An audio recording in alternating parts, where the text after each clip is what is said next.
Hello everyone.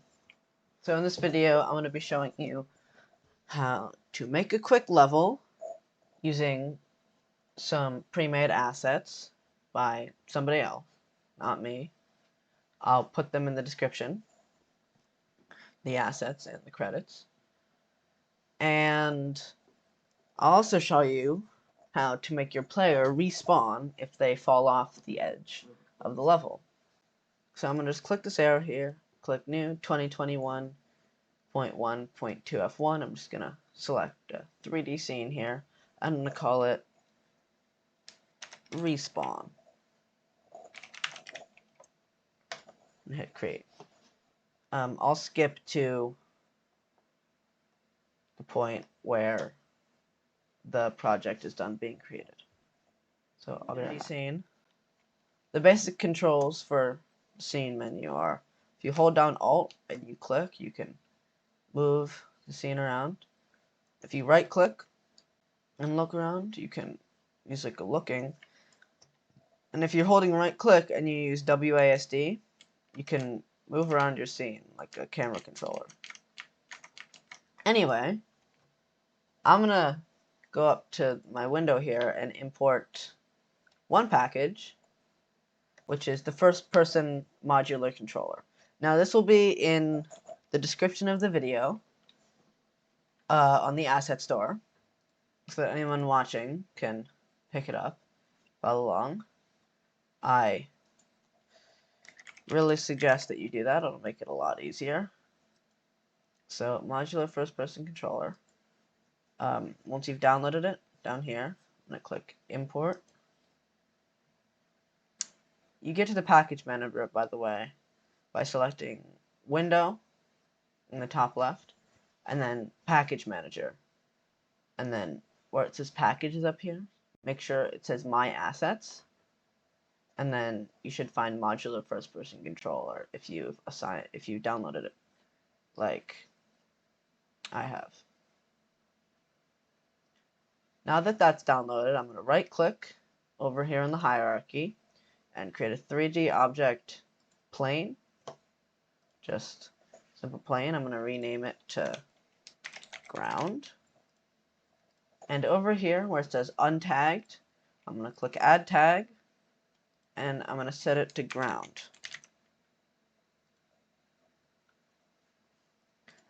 And now we have a step that's important if you're using the modular first person controller, and that's to delete your main camera. Also, zoom in with the scroll wheel and press the middle mouse button in and move around to move around. Also, this material, this pure white, if you don't like that,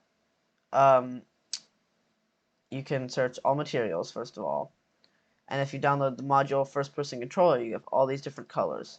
And all you have to do is just drag it on there, and then there you go. You can change the color of any item in your scene. I'm going to go with this nice green color. And now, if I go to Assets, click Module First Person Controller, select First Person Controller, take this and drag it in over here. Now, I can see that it's in my scene over here, although I don't like where it is. So I'm going to reset the transform, and then, with these little arrows here, I'm going to move it all the way over so that it's sitting right in the middle of my little plane here. Now, if we just launch it like this, it'll take a second to start. But you should see that we can walk around, look around, and even zoom if we hit right click. You can also sprint if you hold shift while you're walking around. Great! We've set up just a quick movement system. I'm just going to make this a little bit bigger. Now, I want to make it so that if you walk off the edge of this little ground accidentally, then you come back to the starting point. So what I'm going to do is I'm going to right click in the hierarchy, click create empty, and I'm going to call it spawn point.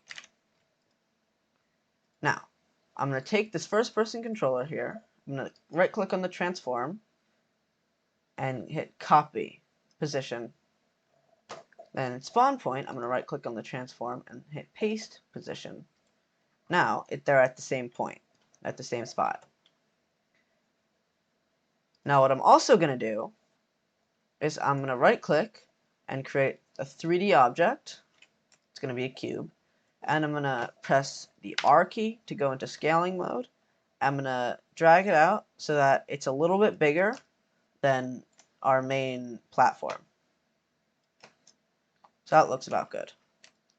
Then I'm going to move it. I'm going to press W to go back to movement. And I'm going to go down, bring it underneath our platform.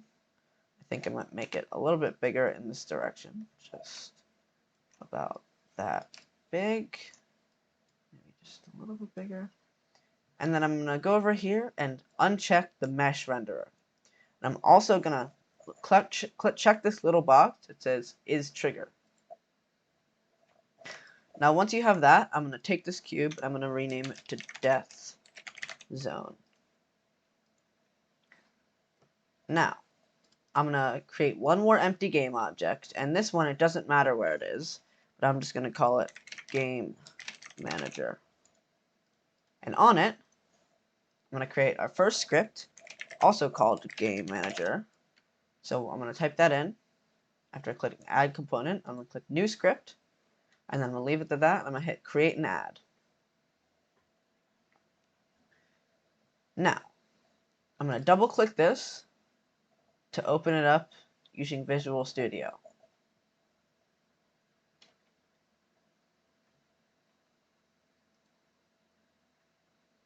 And it's going to take a little bit to load.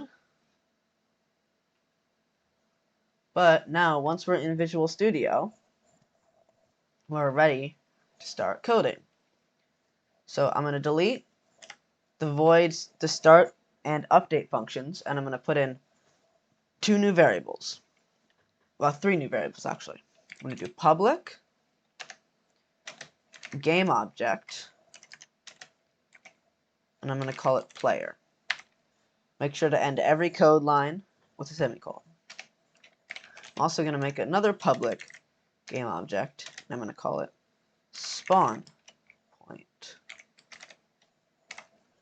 One more final game object.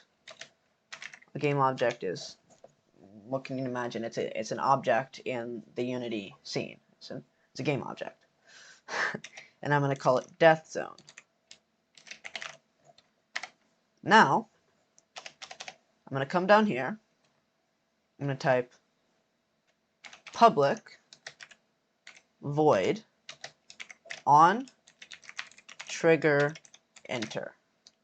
I'm going to add 2 parentheses there, and it's going to be public void on trigger enter collider other, and then the 2 curly brackets. Now in this function here, I type if game object dot tag equals equals, then I'm going to put 2 quotation marks. I'll say ground, 2 curly brackets. I'm going to say player dot transform dot position is equal to spawn point dot transform dot position. So basically what we're doing here is when you enter a trigger of a collider, if that trigger has the tag ground, it puts the player in the same place as the spawn point. So now if we save this and head into Unity, it's gonna reload the scripts,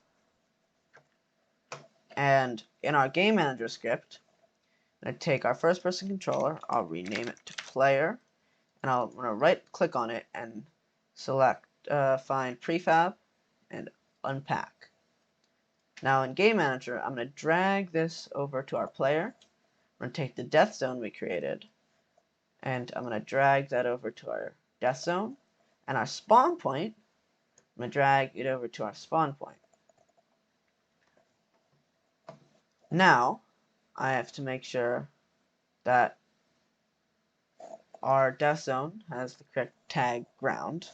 I'm now realizing that wasn't the greatest tag to use. You can change this ground tag to anything you want. It could literally be anything, as long as that right in there is the same as whatever you tagged your death zone to. I'm gonna actually make sure that nothing else is tagged as ground, because then we would have some problems. But as long as the death zone is tagged as ground and the player is in the right spot in the game manager, in the script here, and so is the spawn point, and so is the death zone, if we play this, then if we walk off the edge,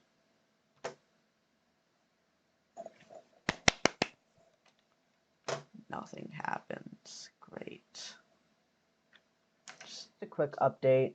There were some problems with the other script, as you could tell. So I made some changes. First of all, get rid of the game manager object and place the script on the death zone, and then I'll open up the script and show you the changes that you have to make. So as a final take, we have to add private after serialized field.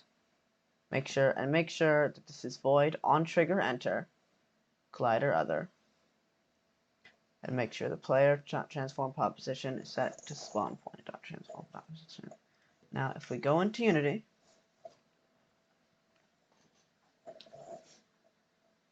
and we launch it after finalizing our script, as soon as we walk off the edge, we'll instantly get put back in the middle. So I can just go like that. Now, if I leap off the edge, it's not going to put me back in the middle because I only made it this small. If I made it that big and that big, and I were to go